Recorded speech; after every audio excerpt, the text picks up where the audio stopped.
Breaking చూస్తున్నాము. నామినేషన్ల ఉపసంహరణ గడువు సైతం ముగిసింది. తెలంగాణలో 17 ఎంపీ స్థానాలకు గాను 893 మంది నామినేషన్లు దాఖలు చేశారు. అందులో 268 మంది అభ్యర్థుల నామినేషన్లను రిజెక్ట్ చేసింది ఈసీ. కాసేపట్లో బరిలో ఉన్న వారి వివరాలు వెల్లడించబోతోంది ఈసీ. టోటల్గా ఎంతమంది ఉపసంహరించుకున్నారు అన్న డేటాతోటి ఈసీ ఫుల్ డీటెయిల్స్ ఇవ్వబోతోంది.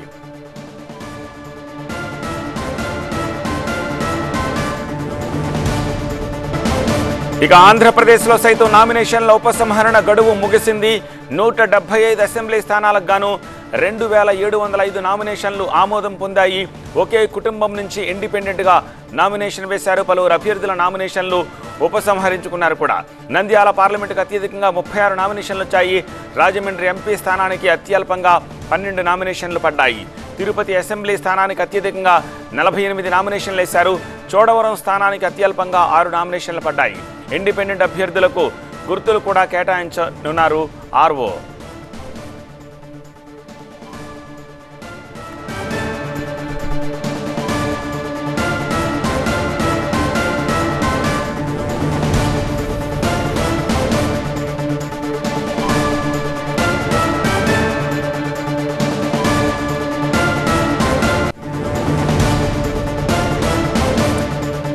నామినేషన్ల ఉపసంహరణ గడువు ముగిసింది.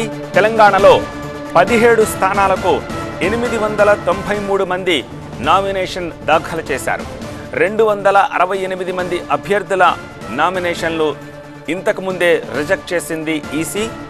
ఇప్పుడు మరి కాసేపట్లో టోటల్గా ఫైనల్గా ఉపసంహరించుకున్న వారి డేటాతో సహా మిగిలిన బరిలో ఉన్న వారి వివరాలు వెల్లడించనుంది ఎన్నికల సంఘం.